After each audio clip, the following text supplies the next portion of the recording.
I'm just going to take quick minutes to introduce myself. If you weren't here in the beginning, my name is Laverne Bill. I'm the Cultural Resource Manager with Yochadihi, and I will be working with my counterpart, and I'll let her introduce herself, and we're going to talk with Caltrans and Federal Highways Association today.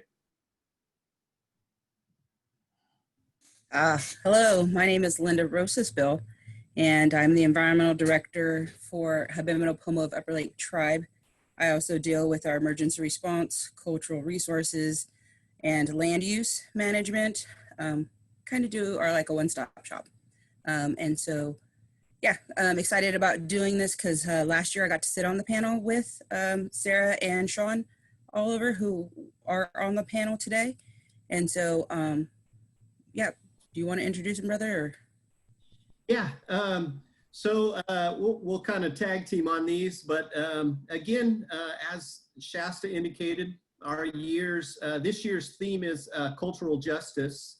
So we'll go ahead and kind of tee in there, and I'll just start off with everybody, if they can do a quick introduction, and then if you're not familiar with sharing screens, if you have a presentation, Linda and I will help you with that.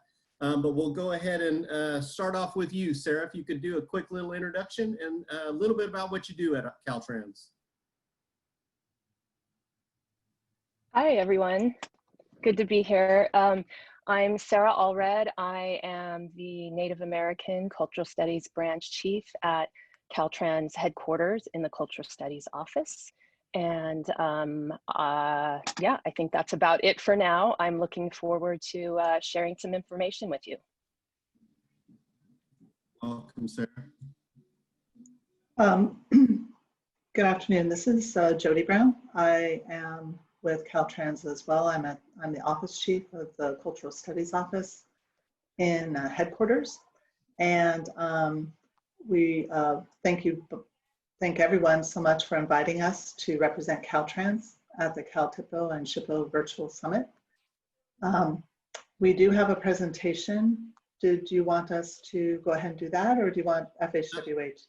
No, we're going to do introductions first, and then we'll tee back into you and Sarah. Okay, sounds great. Thank you. Thanks, Jody.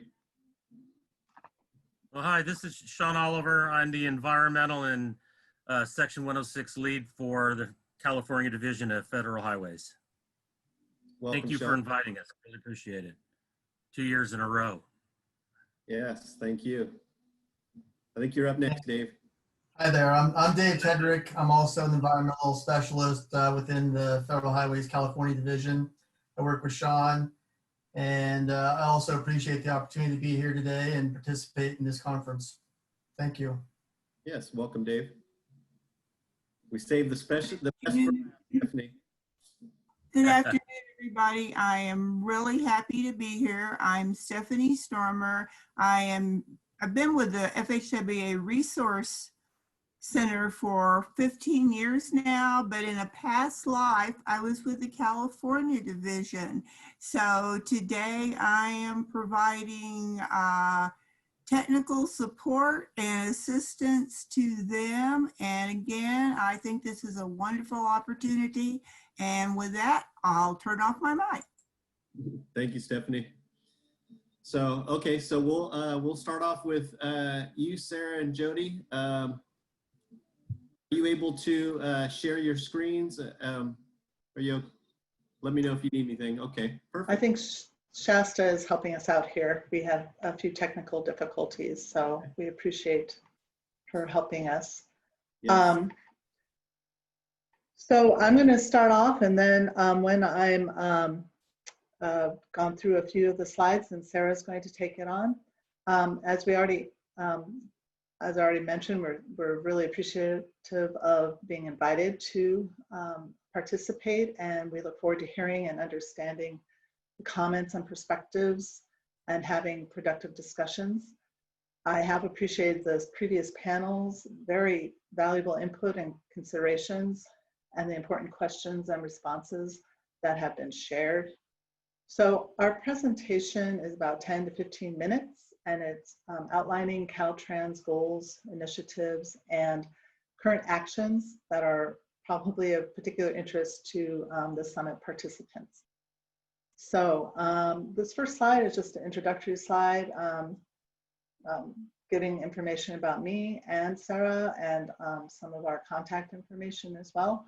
We're both in Caltrans headquarters, and we primarily are concerned with statewide policy and procedure for the cultural resource staff who are in 12 different districts.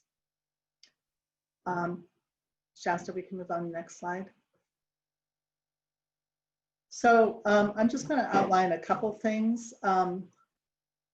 This is about AB 275, and it appears like this topic will be more fully addressed tomorrow and maybe one or two of the panels.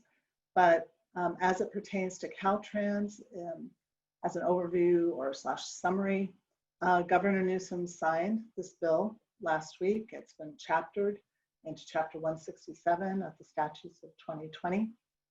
It addresses California-specific issues since the passage of federal MAGPRA in 1990.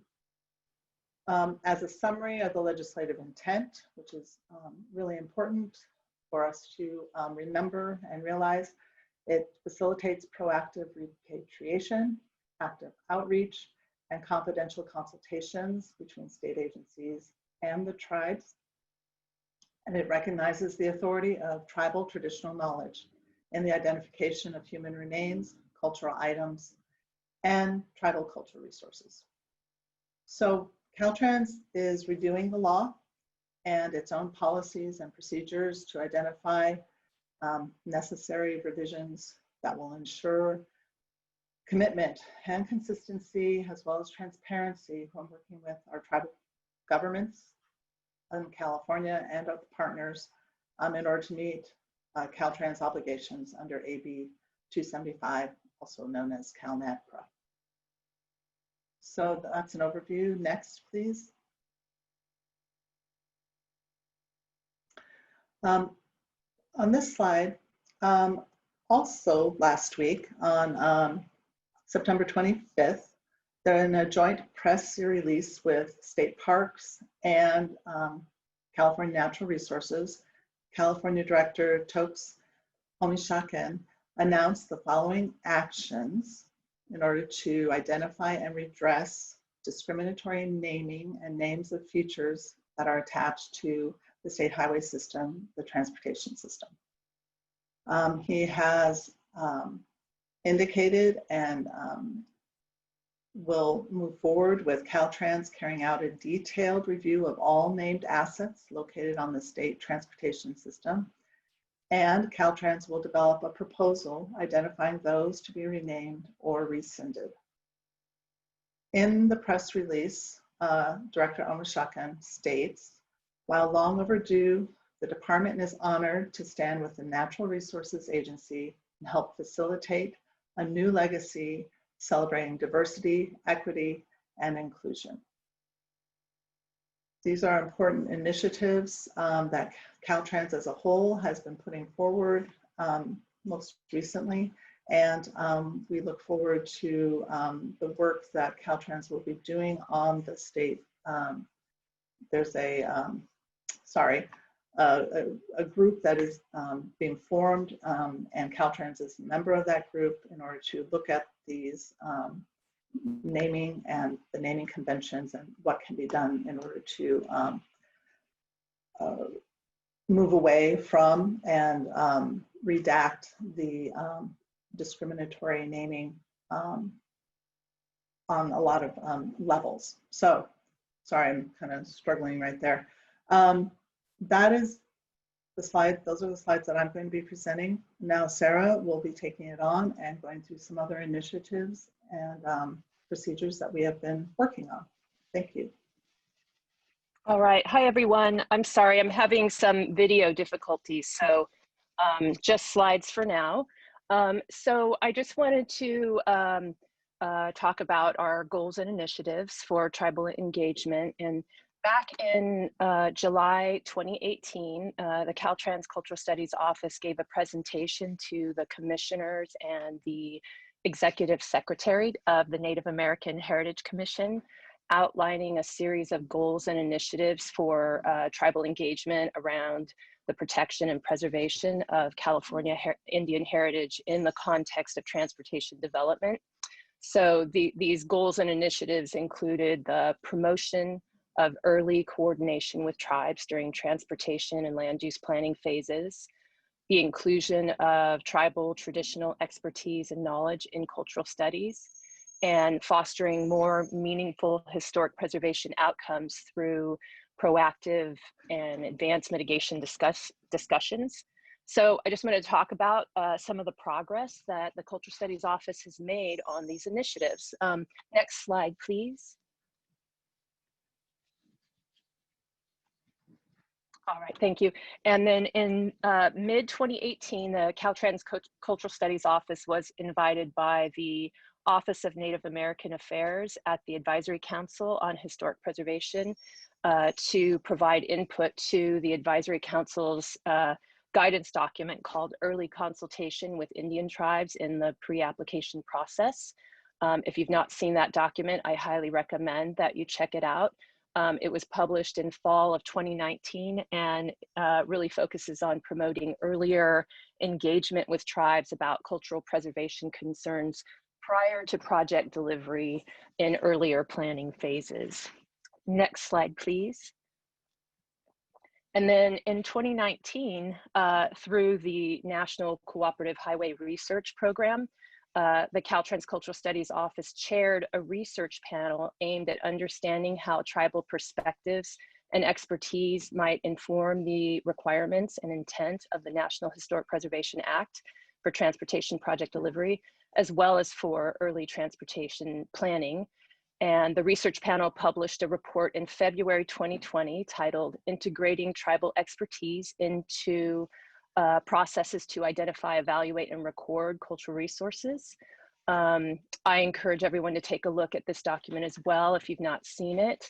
And again, I'm providing some links here, many of which are on the Caltrans website, and I can also provide links in the chat box later. And the next slide, please.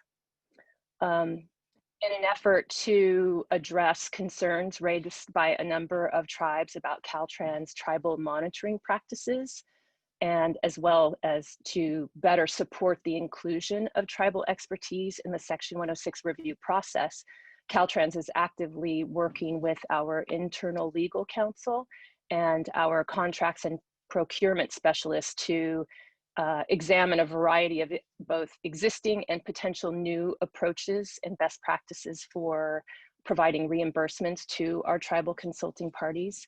Our intent here is to foster greater opportunities for culturally affiliated tribes to contribute traditional expertise in the identification, study, and interpretation of their tribal cultural heritage during transportation project delivery.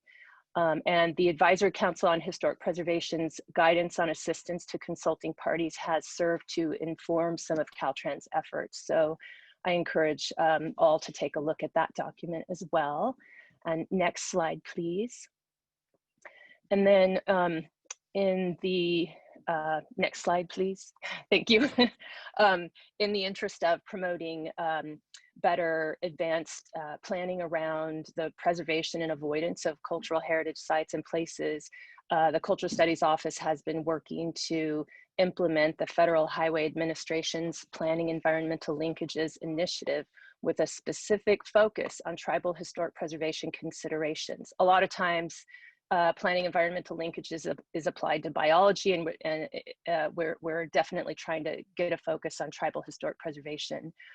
If you've not heard of FHWA's Planning Environmental Linkage Initiative, check out their website. There's a wealth of information, but basically it's a collaborative, integrated approach to transportation decision-making that considers environmental, community, and economic goals early in the transportation planning process, and then uses that information to better inform and improve the project delivery processes and outcomes.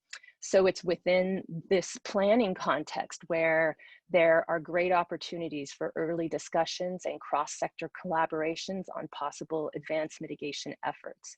And I was struck because seeing the governor's Native American Day proclamation, it's very consistent with this, and I'll just quote a piece from it in that proclamation. And he was seeking to expand tribal stewardship of ancestral lands and natural and cultural resources, promote visibility of the rich diversity of Native cultures, and teach our youth the true history of California, and expedite the return of Native ancestors to their people. So tying these values to the mitigation of transportation impacts has the potential to foster more meaningful and effective mitigation outcomes. And this also allows us to take a larger macro level landscape management approach that Sonia Temez had suggested earlier. So very consistent with that. Next slide, please. I'm very excited about this.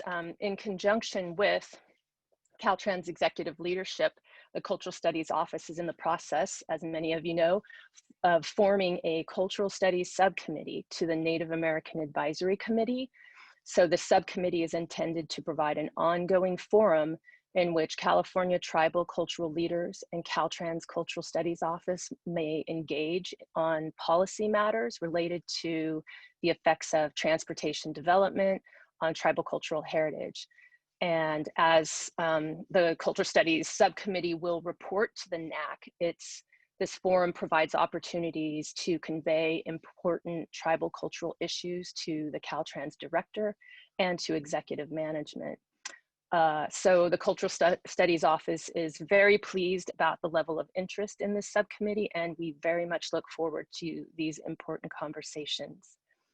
Next slide, please. So lastly, I just wanted to draw attention to the department's website, where a tribal relations portal has been added to promote better visibility and access for our tribal partners.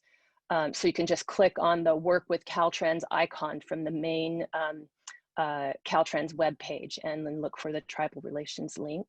That portal also more clearly defines the structure of tribal relations within our department, so that external partners know where to direct their inquiries depending on the nature of their concern. So as you can see, the Native American Cultural Studies branch, where we deal with tribal historic preservation issues, is in the project delivery program, whereas the Native American Liaison branch is in the planning and modal systems program, and they work on a lot of safety, mobility, tribal technical assistance, and tribal transportation plans.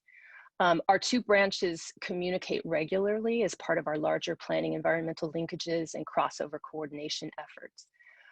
So I always tell people that it was both dumb luck and my good fortune that my degree in anthropology led me to a career in transportation. I really think that the intersection of land use and transportation and the environment has both challenges and opportunities for the protection and preservation of cultural heritage. And so I look forward to future discussions and collaborations with our tribal partners on improving the protection of California tribal heritage in this context. Next slide, please. And then, so thanks everyone for the opportunity to speak today. And please don't hesitate to reach out to us. I think there's one more slide that hasn't been advanced, but it does have our contact information on it. There we go. Please do not hesitate to reach out if you have any questions or want to set up a meeting. If you're interested in the Cultural Studies Subcommittee and you haven't contacted me yet, please feel free. And thank you again, everyone. Okay, excellent. Well, thank you, Sarah. Thank you, Jody. And again, you know, this slideshow will be shared if anybody wants to see that. And then as Shasta indicated, you know, this will be all recorded. So if you guys need to reference any material. And again, at the end, if you got any further questions, you know, we'll go ahead and do that. So on to next is the Federal Highway Association. I don't know, Shawn, if you want to start, or Dave or Stephanie, but if one of you guys want to kind of take the lead on this. if you have a slideshow or anything. Sure. This is Dave Tedrick. I'll kind of kick it off, and again, really appreciate you inviting us to participate in this conference. Stephanie Stoermer, who is our cultural resource expert and archaeologist out of our Lakewood, Colorado Resource Center office, will give a brief overview of Federal Highways Section 106 role. Then after the overview, we'd like to open it up to some Q&A and some discussion.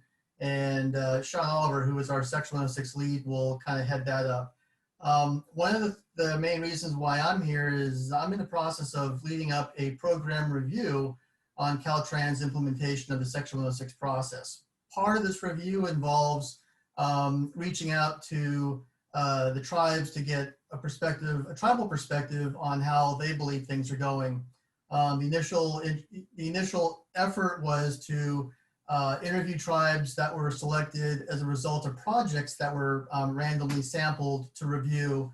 But when this opportunity came up, we thought this would be a great, venue to potentially get some additional insight on, from a tribal perspective on what is working well, and maybe some areas that could use some improvement. So I'll be kind of in my way using this as a bit of a listening session to kind of hopefully get some insight from the tribes as far as how they believe things are working for transportation projects.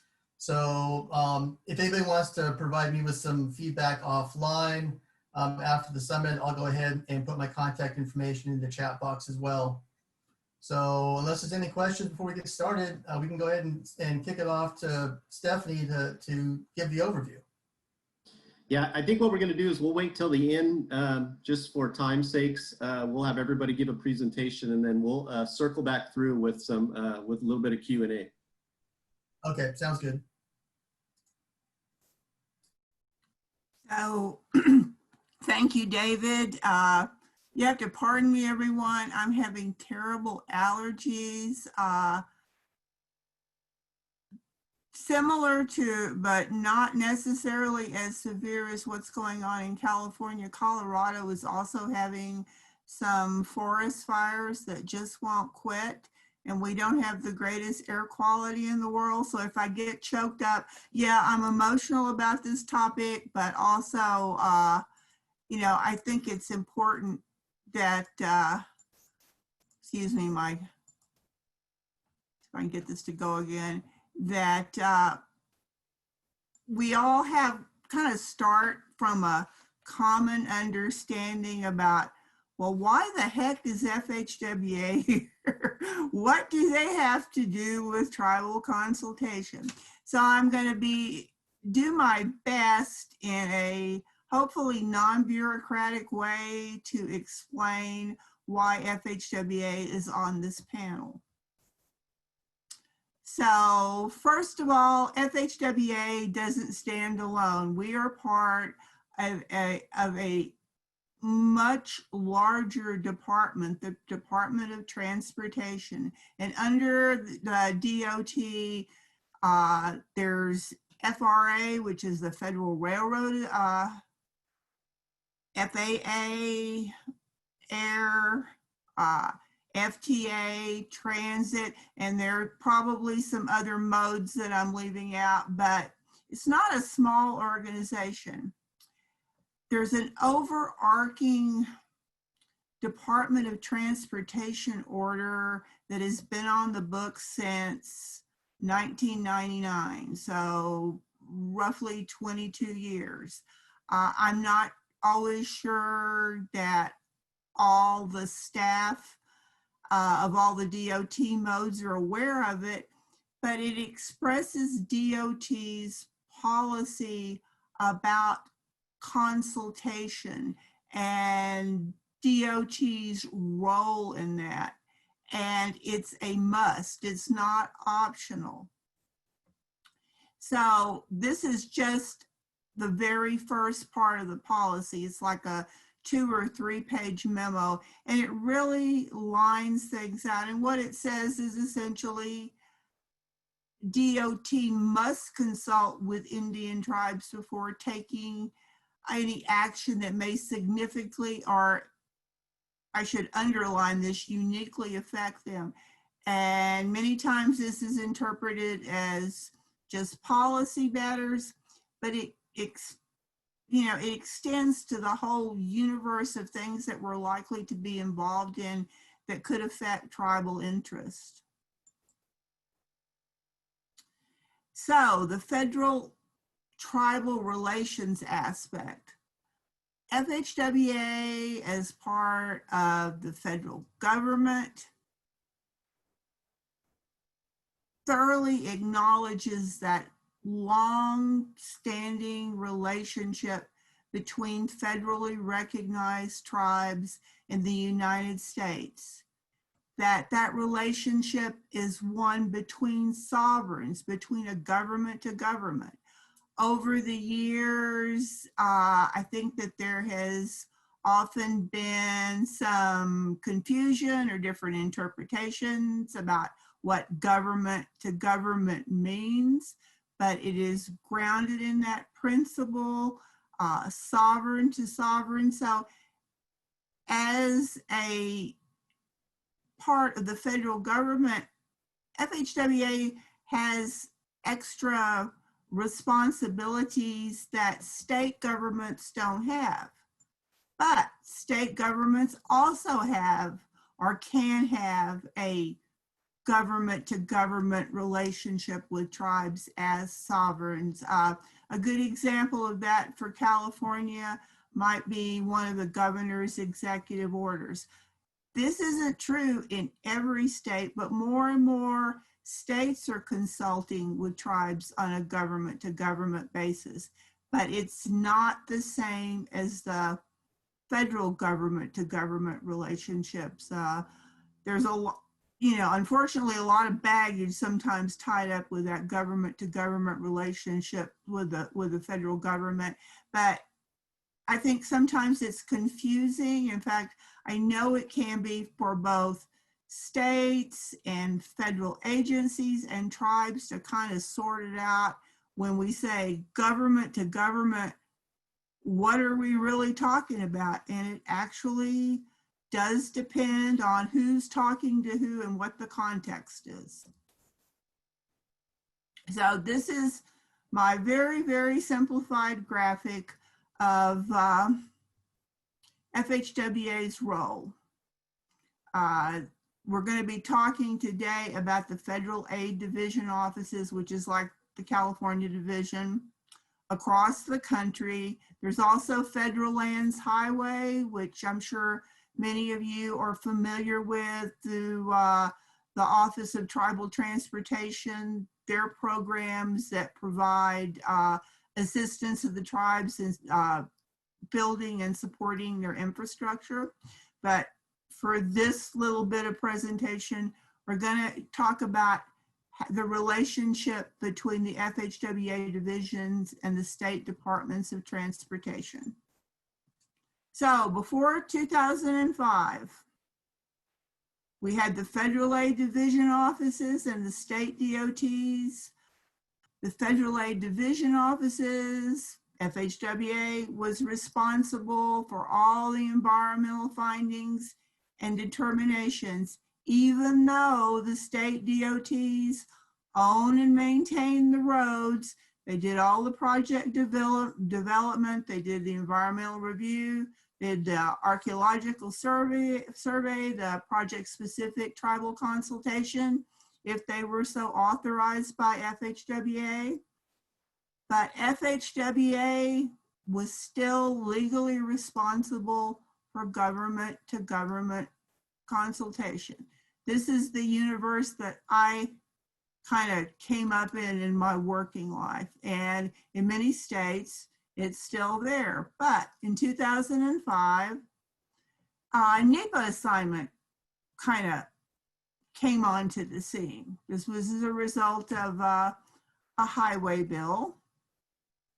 And what basically it says is that states can assume FHWA's environmental review responsibilities under NEPA. There are two programs, one, the 326 program, which basically says that a state can assume categorical exclusions. There's another one, 327, which I kind of like to call the whole enchilada, where a state can assume all of NEPA. And Caltrans was one of the first states to apply to be a pilot, and subsequently was a pilot. And now they're, you know, it's their baby. One of the strings that comes along though with NEPA assignment, and I can't stress that enough, is that now instead of FHWA being legally responsible for all those findings and determination, guess who's responsible? That state DOT. Right now, I think that they're probably about 10, not all of them have assumed the whole program. I know that Arizona, your neighboring state, just recently took on full-fledged NEPA assignment, but now, by virtue of signing on, having that NEPA assignment MOU for one or both programs and waiving sovereign immunity, they're responsible. However, the thing that's most important is, look what stayed. FHWA is still legally responsible for that government-to-government tribal consultation. So with that, we can move on to our question and answer and discussion. And thank you very much. If there's any questions that you have related specifically to the overarching FHWA role, you know, ask me. If it's a specific question about the California Division's responsibilities, please tap either Mr. Tedrick or Mr. Oliver, and thank you very much. Well, thank you, Stephanie. We definitely appreciate that. So with that, I think unless anybody else has anything, I'll turn it over to Linda. She can start off with some of the Q&A for everybody. All right, so Melody asks, will Caltrans be revising its policy to acknowledge the authority of tribes to identify funerary objects or objects associated with burials? So I'll go ahead and answer that. Thank you, Melody. So Caltrans will follow AB 275, which provides deference to culturally affiliated tribes in identifying funerary objects or objects that are related to burials. So I guess short, yeah, we're going to follow the law, and we will be having to make maybe some clarifying guidance to our districts and to our cultural resource practitioners in the state in Caltrans in order to ensure that they recognize and understand the language in AB 275. Thank you, Jody. Sure. One of my questions is actually, last year we had talked about MOUs, tribes creating those MOUs with Caltrans or federal highways. Has there been any movement on that, or is that going to happen anytime in the future? This is Shawn. Sorry, I don't have my video on. My computer's threatening to crash. But at the level that we're only generally involved when there's government-to-government consultation, or if a project crosses state or national boundaries. But we encourage the development of MOUs for the project specifics. We wouldn't be involved at the level that would allow us to really have any meaningful MOUs that were more broad, say with all the tribes in the state. If Caltrans was to develop something, we might be able to sign on to that, but I'd have to ask the attorneys, since we have NEPA assignment and they have legal responsibilities for following through. But I'll let Caltrans answer their side.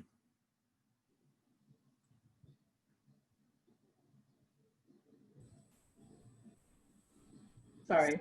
Jody, I didn't know if you guys want to chime in on your portion of it for MOUs with Caltrans. Yeah, I was actually going to ask if Sarah wanted to go ahead and take it because we've had lots of discussions about agreement documents and how we're moving forward. Hi, yeah. So we've had lots of conversations with various tribes about, entering into a memorandum of understanding. I guess we, refer to it as a consultation protocol. So it would be, or communication protocol, so that we're kind of establishing what our channels of communication are, points of contact, and the specific interests of the tribe involved relative to the state and Department of Transportation. And we're fully open to entering into such an agreement with tribes. The thing is, it's an individual understanding, and so we have 110-ish federal tribes and around 80-ish non-federal tribes. So that would be a lot of work. Not that we're opposed to doing that. We're just happy to begin having conversations with tribes who would like to pursue that. Okay, so that's something any tribe can pursue. Who would they contact? Would they contact their district or headquarters, or how would they go about doing that? Either way, we would probably all work together. As far as I know, no specific tribe Caltrans communication protocol has been implemented.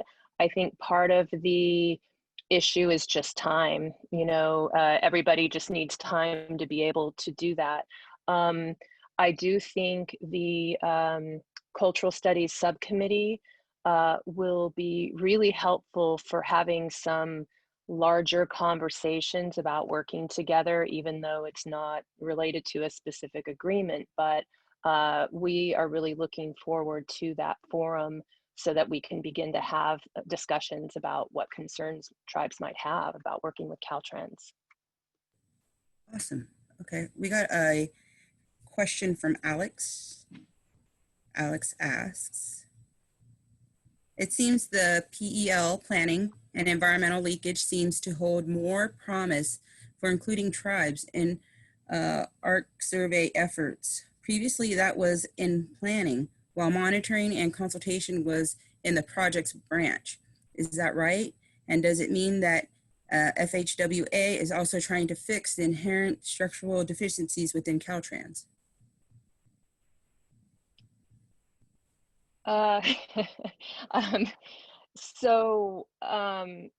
Typically, there's a lot there.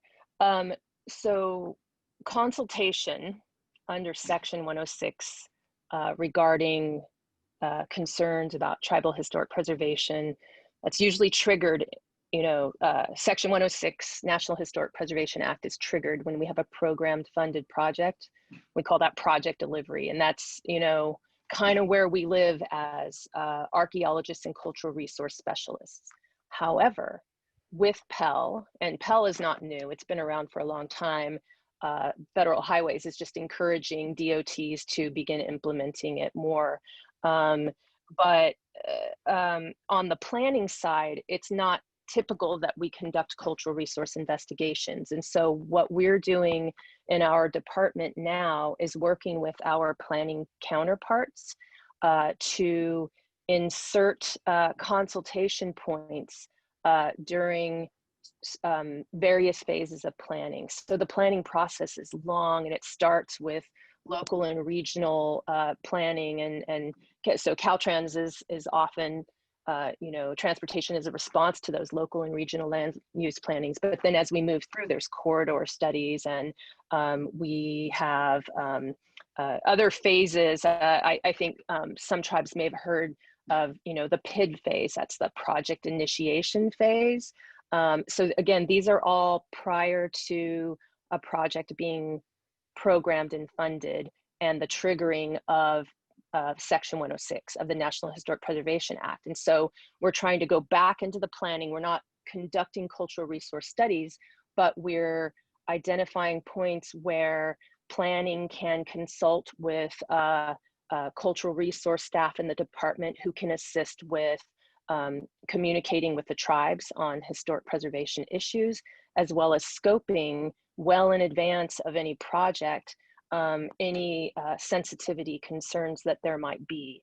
So again, the whole point of planning environmental linkages is to have these conversations much earlier so that we're not getting to a point where we have a program funded project that the tribes are saying, wait a minute, this is not a good idea. You know, by the time it gets programmed and funded, it's already gone down a planning path a long time. And so we're trying to intervene earlier so that considerations about tribal historic preservation are taken into account well before the planning of any project. It's going to take a lot of work. It's not going to happen overnight, but we've inserted, information into planning processes that trigger planners to reach out to environmental and cultural resource staff so that we can begin to help inform those processes. Awesome, thank you. I hope that helps. Shawn, real quickly, this is Shawn. Part of the problem with the whole process for us or Caltrans is we're beholden to the regulations and then following guidance from headquarters and then policies and procedures. So a lot of times we don't have much leeway in what we can do. So legislation like the governor just passed allows us to be a lot more flexible with the state projects, and pretty much any guidance that we've put out or that we've worked together with on Caltrans, we require early communication with the tribes, not necessarily consultation, but just an information sharing so that they're aware of projects that are coming up in their area. It gives them a chance to take a look at projects that could impact resources that are important to the tribes that are in the area. And like, just for instance, we've got some projects where there are 10 tribes that have interests in the area. So it was one of the ones that we retained. So we reached out and we initiated government to government consultation with the tribes, and thanks to Stephanie, and developed an agreement document, and it really helped out, and it helps both the tribe and like Sarah was saying, you get too far into the process and your alignment is in this spot, but you can only move it 10, 20 feet, whatever it is. Sometimes that's not enough to avoid or minimize impacts. So the earlier that any agency interacts with the tribes with resources in the area, or you don't know if they have resources. So any tribe that has an affiliation to the area, you interact with them early. You get them involved in the project process, and it avoids a lot of the headaches on both sides down the road. Yep, understood. Alex, I hope that answers your question. Comment from, and Whitney Petrie has a comment. District Native American coordinators can assist. We have had a few MOUs in the past, communication related to project delivery or government to government in District 1, and have had discussions in the last few months with a few tribes about developing this. So I would like to big shout out to our District 1, because they've really made leaps and bounds in working with our district. My question to the other districts or even headquarters is how are you going to, how do we get them, the other districts, to kind of communicate more like District 1, where they work well with us, they talk to us, and only because I do have that relationship with Whitney and some of the archaeologists, and we have a lot of good communication. How do we get that to move over to the other districts? Is there a training you guys can do within each other, or is there any way we can help as tribes to do some cultural sensitivity training for districts, the other districts? Where do you guys even have that? Are you guys looking for that, moving towards that? Anything? I guess I would ask Linda, maybe this is too much for this particular forum, but I would want to speak with you more about the nature of those concerns with the other districts that you're working with, just so that we could maybe try to figure out what the issues are in terms of communication. And great job, District 1. I'm glad that you're satisfied. We do offer annual training. All of our staff have to go through annual training. So really, again, I think it would be important to sit down with you and identify what those specific issues, and we can begin to try to address them. We don't lord over the districts. We advise, we provide advice and guidance. We would be happy to try to mediate any issues you may be having. Awesome. I would invite you to our quarterly meetings then, because our district does have quarterly meetings, and I think that you would see how the communication goes. We have a good relationship, and I'm really happy with them. And so I know that other tribes in like District 3, maybe District 2, in regards to consultation and them saying things and not really being heard. It's kind of like feeling like the box got checked. Mm-hmm. How are you guys? Are you working towards kind of making that better, or any kind of plans? Because my other question would be to Federal Highways, going like, do y'all even check in on Caltrans and say, hey tribes, we hear you guys had a consultation. How was that? How was your experience with that? Or is there a checks and balance, some kind of accountability happening? This is Shawn. We're required to do risk assessments every year. And from the environmental side, we can take a look at Section 106, 4F, government consultation, a whole wide array of things. And that's what David's working on right now. He's trying to figure out where some of the gaps are. And once we get that done, we'll sit down with Caltrans and we'll talk about how we can improve those areas. And we do that for all the areas across the board. It's one of the requirements of NEPA assignment. And Caltrans has been very cooperative, and especially the cultural side. You guys have a lot of friends on that side, which comes down to one thing that you were saying. You have a great relationship with District 1, and early outreach helps create relationships. You need to get to know that other person, because sometimes for folks that work at agencies, we don't have the background, or we haven't interacted enough with tribes to understand why we're coming across as not listening when we think we are. And so it's good to have the tribes say, hey, it doesn't sound like you're listening. This is what we're trying to say. And I've been in that situation, and I got straightened out real quickly. And we came to a very quick, easy resolution on that project. And it was an eye-opening experience. Sorry for cutting you off, Sarah.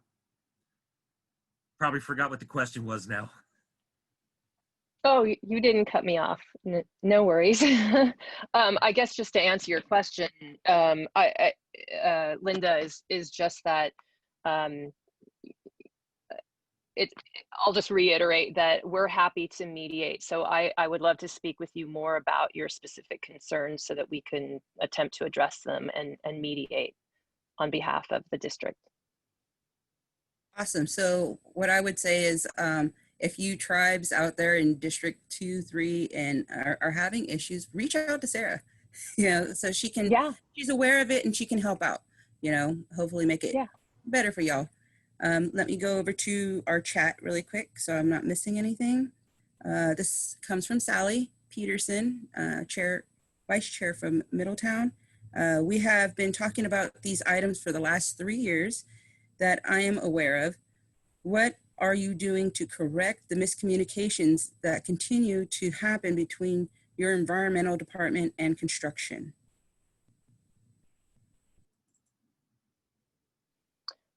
All right. Well, yeah. So when you say talk about these items, so you must mean the communication protocol, Sally? I'm not entirely sure, but I think I'll have to say that I'd need more detail. I'm in the headquarters, not the district office. So it sounds like maybe there's some district level miscommunication between environmental and construction. And we certainly would want to know more about that so that we can ensure that as we do our development of policy, we're taking that communication into concern and making sure that people are doing what they're supposed to be doing. What she Yeah. says, or go Can you ahead, hear Sally. me? Oh, okay. I didn't know I could be unmuted. I'm sitting here like trying to type all this stuff out. But anyway, what I was talking about, Sarah, was some of the things that you were hitting on in your presentation, about the initiatives that you're working on to consult early on. And I know that environmental and planning is working really hard on that initiative, and it works out good to a point. And then when it's handed off, it almost seems like when it's handed off to construction, then it's like all the work that we've done is just ignored. The communications are awful. We are told that we can only monitor within an AMA, which I still don't agree on. I don't agree that Caltrans tells a tribe where they can monitor and where the AMAs are when we know that there's more resources out there. But that's another subject, I know.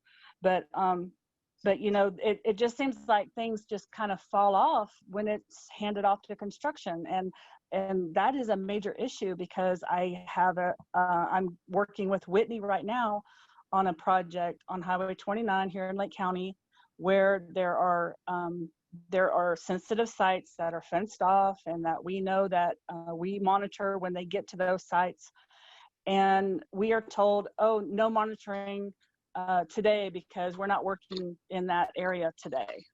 And then we get the notice, okay, come on out and monitor because we're in an area. Well, then we go out there and we survey the things and we're like, hey, well, what happened with all this new work that has happened inside the sensitive site? And that's happened 3 times now with that crew, and Whitney knows all about it. But it boils down to the communications that is happening, or well, not happening, between the environmental piece or the cultural studies piece and then off to construction. And Sarah, you are high enough up that you should be able to do something about that.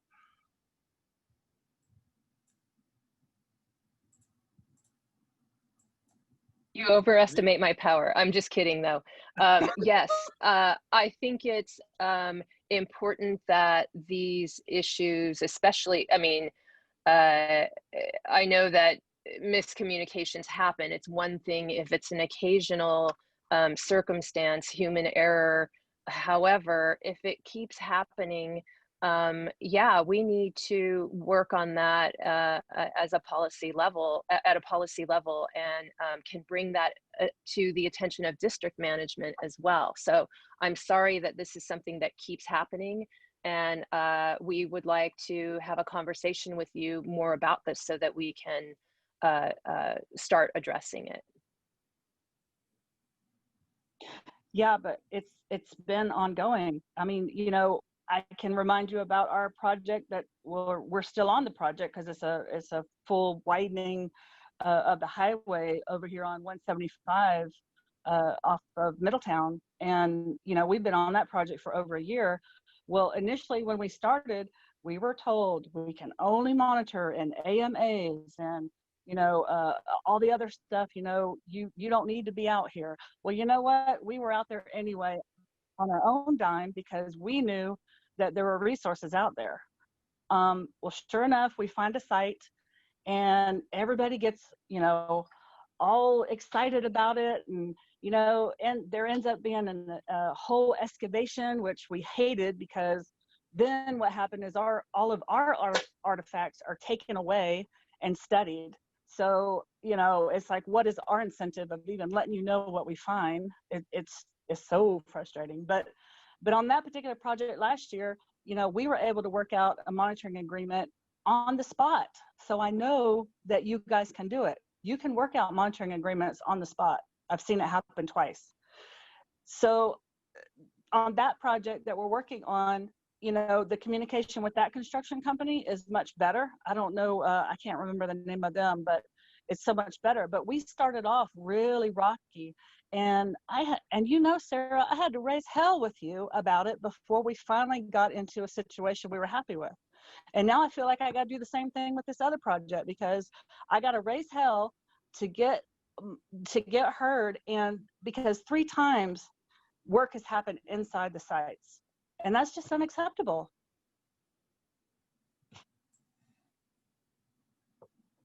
No, that's great. Thank you, Sally. I really appreciate this. And I don't want to put you on the spot, Jody and Sarah, but I think the logist is there's the lack of communication that is not being disseminated from the tribes to the Caltrans group. And we know there's several of them because there's a bunch of different entities. And then from there trickling out to not only the archaeologists, but also the construction crew. And that's where, you know, we've had several discussions about the MOUs. What is the process? How should we be communicated? What is the line of communication and when? You know, so it sounds like we're going to continue to have these discussions, but, you know, at the end of the day, Yeah. you know, who is going to be, you know, the one responsible for these things when it trickles out? You know, who is going to be liable? And hopefully with the AB 275, you know, we don't have to spell out where our cultural sites are. You know, our words should be enough to explain that, you know, if this is a sensitive area, it needs to be monitored. We shouldn't have to justify why we're monitoring. We're monitoring because we know it's sensitive. So we're hoping to get to that. So again, yeah.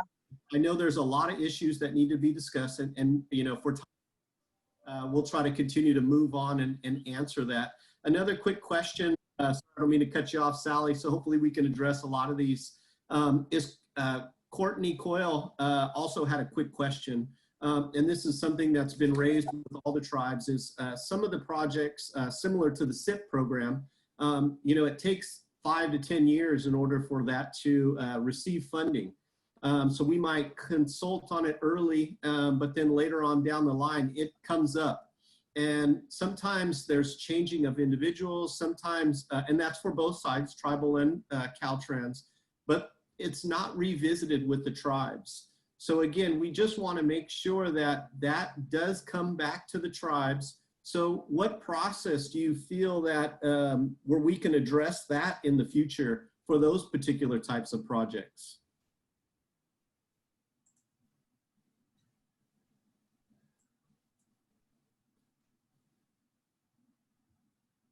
Sorry, Laverne. So when you say particular projects in the planning process, a little clarification there. Sorry, I was talking about the like the SIP programs, the ones that take 5 to 10 years in order for them to receive funding. How does the tribe stay in the loop to ensure that 5 years and 10 years out that the tribe will be reconsulted with to ensure that they have monitors out there and their concerns are addressed because things change? Yeah, so one thing I know that the District 3 Native American coordinator, Lisa Bright, is holding regular meetings with the tribes, and I think your tribe is one of them, where she goes over these projects. So I think that continuing to have those, I think, are they quarterly meetings that she's having with the Ocha-Dehi? Yeah, these are the ones that are quarterly. And I know I attended a couple of those, and my recollection is that she did go over those projects. You're talking about the PID projects. I think you said STIP, but I think you mean the project initiation phase. Those are projects that are 3 to 5 years out and may or may not happen. So they're in the planning queue. They're starting to be more formulated into an individual project, but they haven't made it there. So for those PID projects, having the District Native American coordinator meet with tribes quarterly, whether it's a group of tribes or one tribe. I know that Lisa's been pretty diligent about scheduling those meetings that are outside of the project delivery process. So again, I'm really advocating for these discussions to occur not in the heat of project delivery when we have a project that's already programmed and funded and we've got, you know, pressures and demands, but rather prior to that time is when we need to be having those conversations. And so, you know, in short, to answer your question, continue to meet with your District Native American coordinator regarding those project initiation phase potential projects. So can you help us with that? You know, we're having those quarterly meetings, but can this be something that comes from your office? It sounds like based on what people are commenting on, the lack of communication across the board within all of the various districts. So if there's an opportunity to implement quarterly meetings, implement early consultation, implement with each tribe what their requests are, what their concerns are. Is there an opportunity for you and Jody to put some stuff together and disseminate out to these other districts, regardless of what the project is, just reaching out to the tribes? So again, just whatever we can do from the tribal perspective in order to ensure that communication continues, that seems to be the biggest concerns with all the tribes is they're being reached out to when the project's already starting or when they're already in the sensitive areas. So it needs to disseminate from the top all the way down, even down to the construction crew. And at what point in time do the tribe have legal obligations in order to, you know, stop the project and get everybody to regroup? So I think that level of communication needs to be reinforced. Yeah, I would reiterate those quarterly meetings that the district is having, but also anytime a tribe wants to meet with Headquarters Cultural Studies Office, just reach out. We are happy to meet with you. We will schedule a meeting. But also, if I'm not mistaken, Laverne, you are going to be on the new Cultural Studies Subcommittee. So there's, in addition to the district quarterly meetings that you might be attending, either hosted by Lisa Bright or by Whitney Petrie, we will also have these cultural studies subcommittees, subcommittee meetings that will address a wide variety of topics. And as you know, our topic that we'll be addressing first is going to be tribal monitoring practices. So we look forward to having that conversation, but also your concerns about communication, you know, and other issues that you may be having in project delivery or in planning can be brought up and discussed at the Cultural Studies Subcommittee meeting. So I know we're kind of pressed for time and we're 6 minutes over, but the $1 million question that every tribe wants to know is when is this meeting going to happen? The one about the Cultural Studies Subcommittee. When is that going to happen? So I sent out a doodle poll to basically herd all the cats so that we could all meet on the same day. And so I'm just waiting for responses. I will, since I have you right here, and many of you are on that email, I would just like to point out that the doodle poll goes beyond, you know, the end of September, beginning of October. I noticed some people only filled out the poll for just a limited amount of time, maybe not noticing that there's an arrow for many more dates.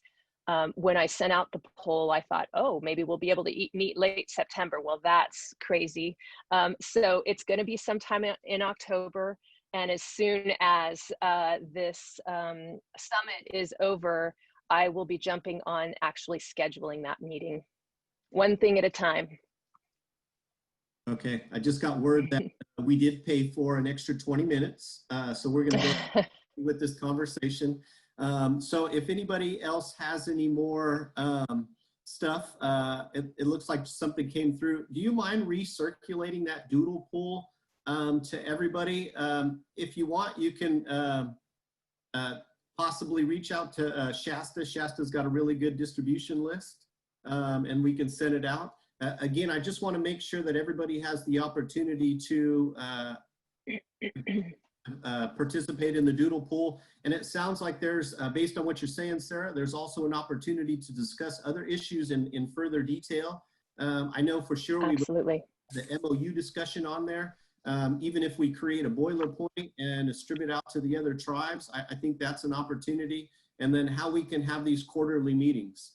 So if there's an opportunity during this this subcommittee meeting also to bring in the other district liaisons and get them on the same page so we can start interacting more. So with that, I'll just, oh, sorry. Go into a few more questions. Oh, go ahead. I just wanted to say that, yeah, every district Native American coordinator is invited to the meeting so that we will have district representation.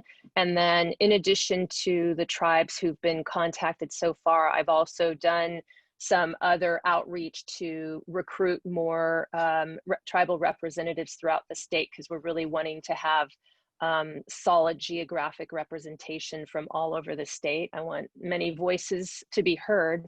And so the list of people that I sent out in that initial email has grown.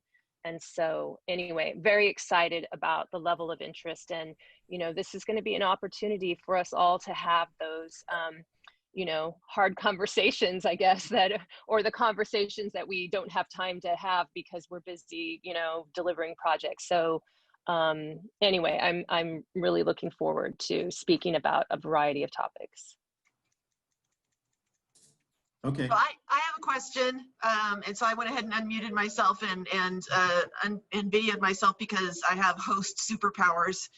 But I know one of the reasons that the THPOs wanted the representatives from Federal Highways on this panel was so they could hear for themselves what some of the immediate concerns are for the tribes that are having some of these issues. And so I'm wondering if, Dave, if you want to comment on what you've heard so far and how the tribes can be more involved in the process of renegotiating the agreement for Caltrans to take on the Section 106 responsibilities for FHWA. And then when that's over, I see that Courtney Coyle has her hand up, so I'm going to unmute her so that she can speak next. Okay, well, I'll kind of caveat it by saying we're still in the middle of doing the review, so I can't release too much detail before the report's complete. We have talked to a few different tribes up to this point, and you know, a lot of what's being discussed here today is some of the common themes that were being discussed in private with us in these discussions and these questionnaires that we had that we're trying to get input from the tribes. You know, there does seem to be some inconsistency between districts and how the interaction between the tribes and the tribal liaisons at Caltrans function. You know, there is definitely some opportunities there to either increase the communication or increase, you know, some folks weren't even aware of who the tribal coordinator was for Caltrans for a particular district. So, you know, there are some basic things I think that can be done to help improve things. You know, again, I don't want to go into too much specific detail about what specific tribes were stating, considering I haven't finished the report yet, but a lot of what's being discussed here, we're hearing from tribes one-on-one as well. So I'll kind of stop it at that point right now. Is there any other kind of questions, general questions? Courtney, I think you're unmuted. Okay, thanks, Shasta. Hi, everybody. Thank you, Bill, for taking the point on the question that I'd asked earlier. I just want to take it a little bit further. Sarah had said something about project delivery, and I guess part of the issue is, what does project delivery mean to you and mean to Caltrans and mean to federal highways, where you have like, and I could go into the individual project, but I won't unless asked, but I mean, where you've got these old feasibility studies, let's say they're 10 years old and they weren't the product of consultation with tribes. And now they're still being relied upon, where the environmental document hasn't been certified, where the 106 process hasn't been completed. And it's almost like treating this initial funding decision, excuse my dog, of course she picks now to start barking, treating the funding decision as almost like the decision point for the project. That doesn't seem fair and it doesn't seem right, and it emasculates the tribal consultation processes. It does away with public input and the meaningfulness of that, and even the designation of certain properties as historic properties formerly by the state. So I guess my question is, you know, how is Caltrans going to work with the tribes and acknowledge the tribal values, as well as the highway administration in these local projects that are substantially funded by the feds? It seems that there's a disconnect. So we all sit on these panels and come to these conferences and hear all this nice language about early consultation, and that's all great. But what about these older projects that haven't been certified? They cannot go to construction tomorrow. There seems to be a real gap there. And I guess we're looking for the willingness of the state and federal agencies to step up and really help to assist in meaningful consultation with the tribes on the alternative to the project, whether the funding still makes sense. It seems to me that that level of conversation isn't happening in the way that it should be. I'll go on mute to hear the response. Thanks. Hi, Courtney, this is Jody. I think we're going to have to talk to you a little bit more to get some more information, because what I'm hearing, at least from what you're telling me, is that the project for project delivery, which is when it's funded and we're going through the project approval and environmental document stage, that stage has not been completed yet for this particular project that you're talking about. Is that correct? Yeah, there's no final environmental documents. I mean, but what you're saying is a funding decision then becomes project clearance, and then whatever happens in the environmental process or section 106 doesn't matter? Or no, when a decision is made that a project is actually funded, it means we can move forward with the environmental process. So the final environmental document would be the end of the environmental process for Caltrans. Doesn't mean that we're completely done with working on section 106 or with, you know, ESA or any other kind of laws and regulations. But while once it has been funded to do that particular phase, and we're working on the environmental phase, and section 106 is still open, it's not been, we're not precluding any input from the tribes or from any other agencies or any stakeholders. So that's why I'm a little confused about what you're referring to. But certainly if there is confusion, we would want to talk with you more specifically and have a better understanding, and maybe work with you and the tribe communicate in order to all come to the same understanding about what our process is. Definitely consultation and communication with the tribes and the tribal governments. And I think that's where we would need to go, at least with this particular question on this particular project.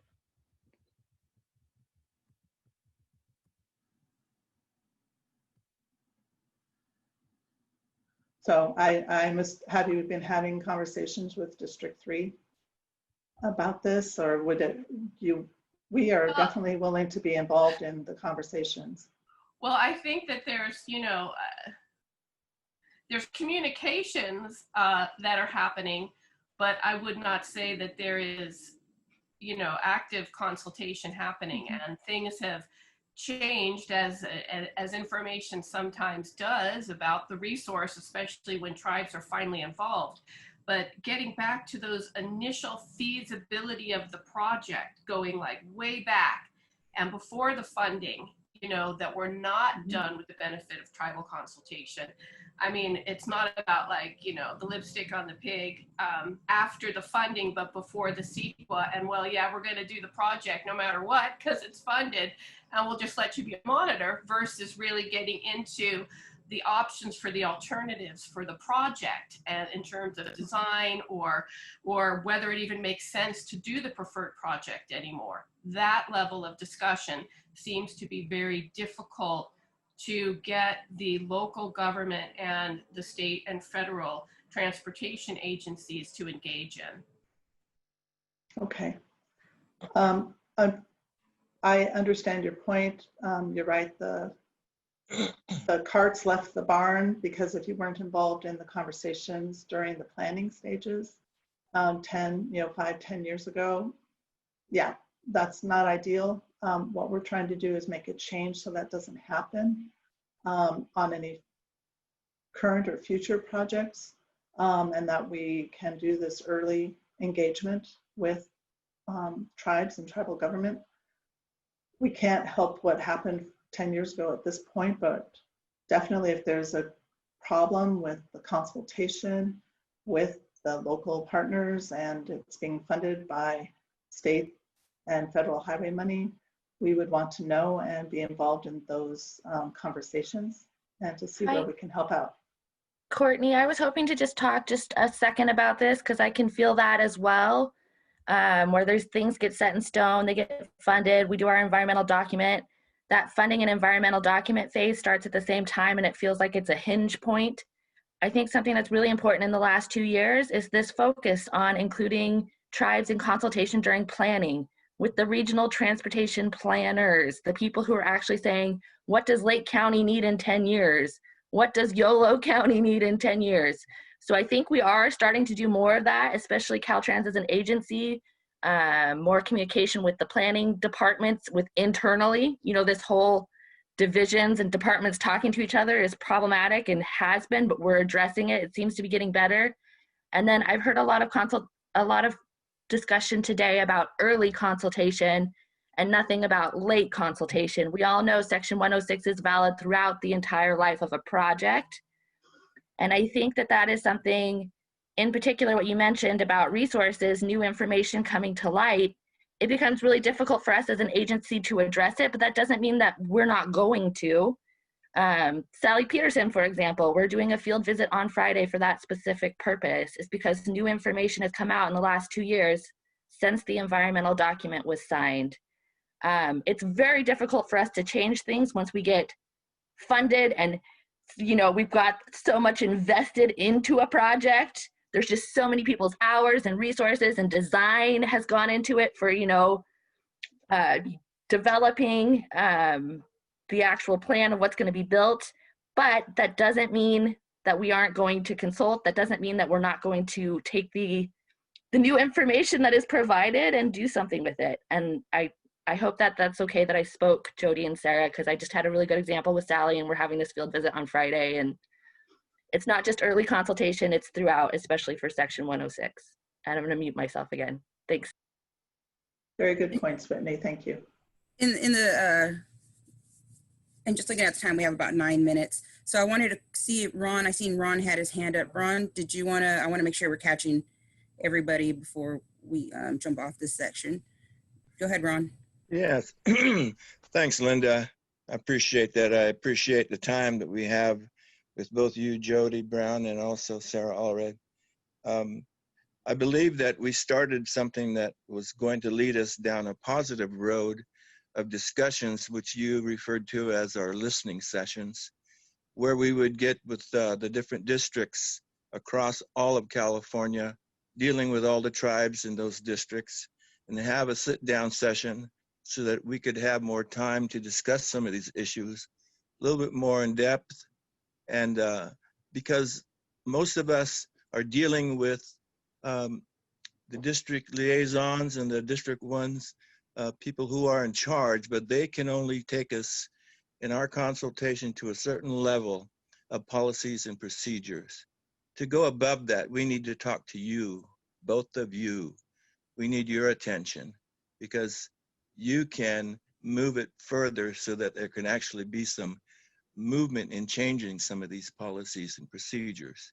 And so it's important, we keep talking about having these listening and talking sessions, but we need to see you face to face in person, talking with us, and that we can have some hope inside of our little hearts that we're being heard, because it's to the point where those that are working underneath you have, they're wringing their hands because there's nothing they can do. They've heard us say these same things year after year after year, but it needs to go to another level for some changes to start. And so I want to encourage you to continue with that thought of having listening sections across California, all the different districts, so that we could actually have a face-to-face visit with you and share with you, and you have input back into us as tribes. And I think that would be greatly appreciated. It's one way of traditional culture is not to sit out in the background and complain about it or talk about all the stuff that's not happening and complain about the leadership, but it's to sit down and to discuss these things with those that have some authority, those that have a heart towards what we're trying to communicate, and then with abilities to move it forward. So I just want to encourage you guys to take up that torch again and have those listening sessions. That's all I have. Again, I thank you, and my hands are lifted up towards District 1 because I appreciate their involvement with us here in Lake County. Yeah, hi, Ron. Thank you so much. I do want to comment on the listening sessions. At the last Native American Advisory Committee meeting, where we announced the Cultural Studies Subcommittee, we also announced our intention to hold statewide listening sessions. Because we are in the midst of launching the Cultural Studies Subcommittee, we're putting the listening sessions on hold for either later this year, but more likely the beginning of next year. We're already in October, so we're just trying to find the time to execute all these things that we want to do, but I do want you to know that it is fully our intention to hold statewide listening sessions. Great, great, thank you.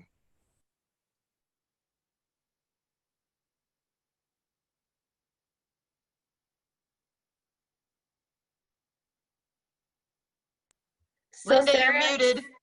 Sarah and Jody are going to fix everything for us. It'll be amazing. You guys are awesome. I appreciate you, by the way. Thank you, Whitney. It is, there is just Sarah, and then there's me. So we don't have any, I have other staff that do other things, but right now, focusing on our tribal outreach and working with these issues, we rely a lot on the districts and the district Native American coordinators, because I do only have Sarah at headquarters. I'm trying to work on that to see if I can get some more folks to help out. So I appreciate everybody's concerns, and desire for things to happen faster, more quickly. So thank you, and I will bring that up to our exec management. So thank you. We have about 4 minutes left, and I want to thank you all on the panel. I put something in the chat box. So what that link is, and hopefully it works because I typed it in by hand, which was probably not good, but is FHWA Section 106 Programmatic Agreement. And so if you look at Section 4 under consultation, know that we can call in federal highways at any time as tribes. They are the ones that hold the fiduciary responsibility to us tribes. So if we don't feel like we're getting somewhere with Caltrans, you know, we have the ability as tribes to call them in as well. So just keep that in mind. And, you know, hopefully we'll get something good happening. You know, just looking at, you know, what's been said here, I'm happy that everybody wants to have those listening sessions, but those listening sessions really mean nothing if there's no action behind it. So we need to have more action. I know that just looking at the comments, I'm going like, wow, not everybody's kind of having the same issue as Middletown is. Pretty sure this is not the first time headquarters has heard about it. So how are we going to move forward, headquarters? What can we do to help? How are you guys going to move? What do you need from us to make this happen? Do we need to call federal highways in and say, hey, you need, you know, you have the fiduciary responsibility. We're not happy. Their hands are tied too. What are you going to do for us? I mean, if that's what needs to happen, you know. This is Shawn, real quick. I want to go back to what I said about regulations, and we're really handcuffed by them, but things are loosening up. And I think you're hearing from the Caltrans side that they're really moving forward to implementing a lot of their new flexibilities and writing it into the guidance. So we're like a big plodding turtle sometimes, and it takes a while. So once we get the ability to make changes to our guidance and procedures, it gets implemented. And then there's training. So be patient with us. We are on the same page with you guys on this. And I don't want to speak for Caltrans, but I work with Jody and Sarah the most. And they're not saying anything that we haven't talked about and wish that we could have done earlier. Work with us and stay in communication with us, and be helpful to develop some relationships. Yes, if there's any way we can assist as tribes in helping you untie those hands, let us know what venues we need to take. That way we can help each other and grow this relationship in a good way. I know we're at time now, so I just want to thank David, Shawn, Sarah, and Stephanie, yes, sorry, for your time and answering our questions and taking the time out of your day to assist us in better growing that relationship. Thank you. It's an honor to be here. Thanks, everyone.